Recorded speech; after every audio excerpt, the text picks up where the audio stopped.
that'll be happening this summer.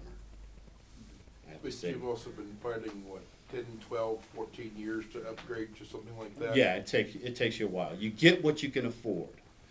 They have what they call a spun top helm. Ugly as sin. I had one.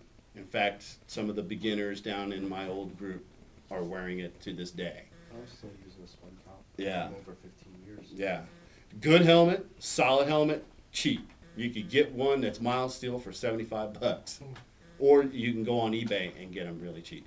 eBay is a good source to get used armor. Be careful though.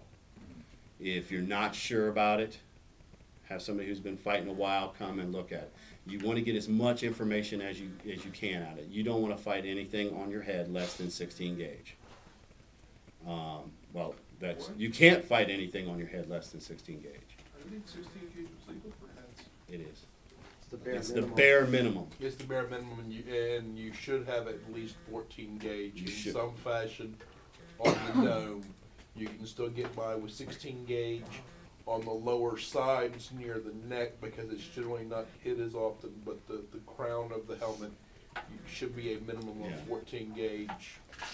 I've had new fighters in my old group that saw a nice helm, and they brought it to practice. And when I inspected it, it was an 18 gauge mild steel, chromed out. I said, "You can't fight that." But they said it was SCA. I don't care what I said. You can't fight that. One shot from that, your head will explode. And that's not trying to hurt somebody. That's just physics. You can't stop fixing. For the youth fighters we have here, lacrosse helmets is what they're using, if I'm not mistaken. But I have seen youth fighters out there in adult steel helms. The problem you have with that is youth fighters, well, Grow rapidly. they grow. So, once you start getting into that a little more, it's something that you really have to, work your way up. If something that the youth is going to stick with, start them with a spun top. It's a safe helm that's been around forever. In the old days. There's also a lot of youth that are covering the lacrosse. They're using mantles and plumes and things like that. Yes, they are. So even though they're using the lacrosse helm, it doesn't necessarily Yes, look they are.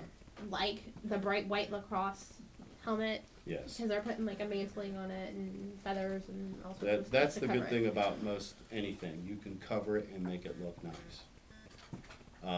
But because you're just beginning, I go with the spun top for now. The problem with the spun top, and the only issue is it's really not made to fit the human head, unless you got a big old round grate. If you notice this, it's shaped more like a head. When you slide your head into it, that's some stout foam.